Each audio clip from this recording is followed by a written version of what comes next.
My name is Erika Piirmets. I'm the Digital Transformation Advisor at the Estonia Briefing Center. So we are a government center belonging to the Ministry of Economic Affairs and Communications, and we finally tell all of the Estonia story, right? How we became a digital country. What also I'm trying to reflect, how does it feel from the citizen perspective to live in a digital country, and also looking ahead, where we're going.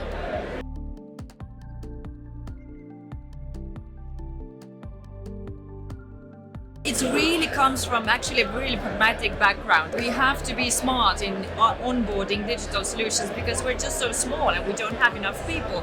So having these digital dogs on the street is simply because we don't have couriers. Having the self-service checkout in the grocery stores is because we don't have enough people to employ. So and also because the way how we work is a bit changing, and we want to have more meaningful jobs. We want to have more analytical jobs and impact jobs, and we want to also upskill people from this really repetitive and simple jobs into more complex ones. So in this transformation, having more technology is really inevitable. So it's not really for bragging reasons that we could say that we have autonomous cars and so forth, but it really comes from necessity. And also we are piloting these self-driving buses that they actually run on hydrogen, and they were piloted on an Estonian island a couple of years ago as the last mile transport, and as an addition to the public transportation, including this to the official transportation network. Having this sort of on-demand when you want, it's like taxi, but hey, it's a bus. We have to act smart and bringing these sort of things, and just our startup sector and technology sector, they are really good in thinking outside of the box. And that also comes from a bit of cultural background or cultural reasons that, and I'm going back to the historical Soviet times, already in 1960s when we had the Cybernetics Institute here. So that was the competence center that was here in Tallinn. And already back then, imagine, before really the technological era, we had guys trying to write code in their basements, going to, schools and trying to use computers just on the leisure time.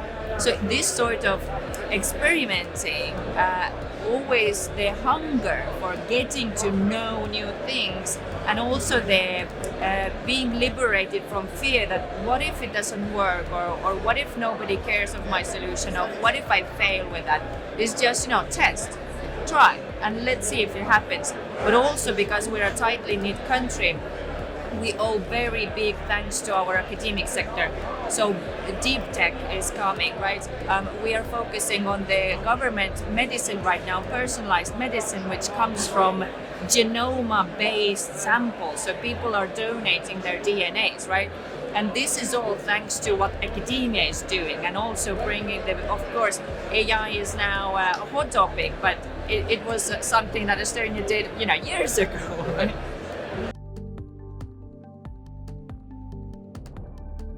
The thing is, you have to put into perspective. We are running our government to be digital for the past 25 years. So this transition is not coming overnight. And I believe that in one moment the generation gap will be evened out just because there is a generation change. But we had, the insight to start with where it really matters, and it is from education. And already in 1996, imagine before I even started school, we had the digital competencies in the national curricula. We brought internet and computers to every school, right? And we just said that, okay, it's going to take time, but let's say small Erika, 7 years, she's going to learn how to securely go online. And now that I'm working adult, I do have the skills. So it takes decades for me to grow up and to use these digital skills. But we started really from the grassroots, and that is the children from the primary education. And similarly, we are giving the trainings also to adults, elderly people. So you can walk into a public library and people will help you there, and you will learn the different, how do you use a digital service, right? But at the same time, I argue that for example, did you went through a Facebook training before you sign up on the platform, right? So it's intuitive, and the same way that the government services have to be also. So you enter, you know more or less something about the technology, and you figure out very intuitively what you have to do next. Yeah. But how we are trying to include, for example, more elderly population who don't know how to use computer. My own grandmother, she will never learn, right?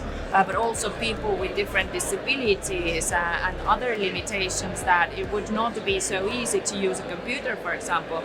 So we are building right now our virtual assistant based on AI. So basically a Siri for the government, which is called Bureaucrat. Yeah. So Bureaucrat is going to be your one window into all of the different services, is going to bring you the relevant information. And for example, my grandmother cannot go online on the computer, but she can talk. So she will say, "Hey Bureaucrat, I want to pay my land tax." And this is the way how the state will come to you, to whatever device here, wherever you want your state to be, in whichever channel. We are big advocates for cybersecurity, obviously, because we've had a really long history back to 2007 when it was the first cyber attack against a country really taking place. And that was an eye-opener, not only Estonia, but for the international community. And I mean, look what's happening in Ukraine. So when Russia started the whole war against Ukraine, then Estonians also, not only we give the physical help, humanitarian help, but we knew immediately that the second part of the attack is going to be launched against all of the cyber structure. So this is where the collaboration is extremely strong, and we're sharing the competence in that level. But you know, Estonia has a physical border with Russia, but every single country has a virtual one. So this is really important to share the competences and the know-how and the strategies that what work and how to build resilient structures. Resilience is what Ukraine is echoing in every moment, right? That you cannot build 100% secure, but you can be resilient in digital structures. And what's more next is we are advocating in the, at least in European Union, to my data move with me when I go to another country. So we are talking about the free movement of people, of services, of goods. And what about data? If I go to live in another European country or to study, I basically start from zero as a person, right? I have to bring the documents on paper, but why?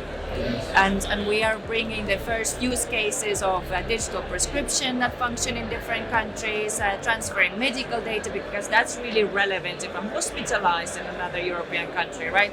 So these are case by case proving that, look, we can have secure data exchange, and the person in the process is going to win massively thanks to that.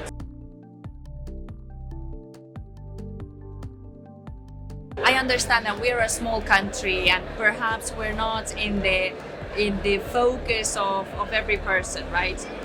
But you should take a look into this corner of the world as well. Not to have this sort of still stereotypical thing that, first of all, it's a small one, it's a post-Soviet country. It's not. We're part of the Nordics. It's a really vibrant culture here.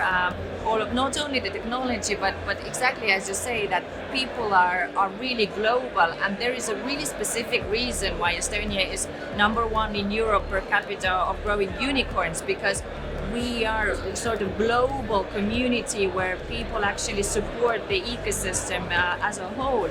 So there are really exciting things to see. You can go to hike, but you can also have a really modern living environment. So it's really versatile. I promise you that, you know, if you stay 1 week, there's not a day that you will be bored.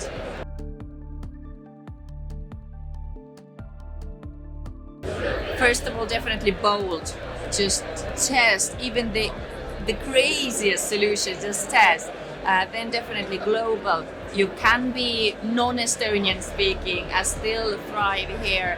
And I would say impact. We actually want to create solutions that bring better living environment to people. Erika, it's always a pleasure seeing you. Thank you so much for stopping by. Thank you, Chris, for inviting me.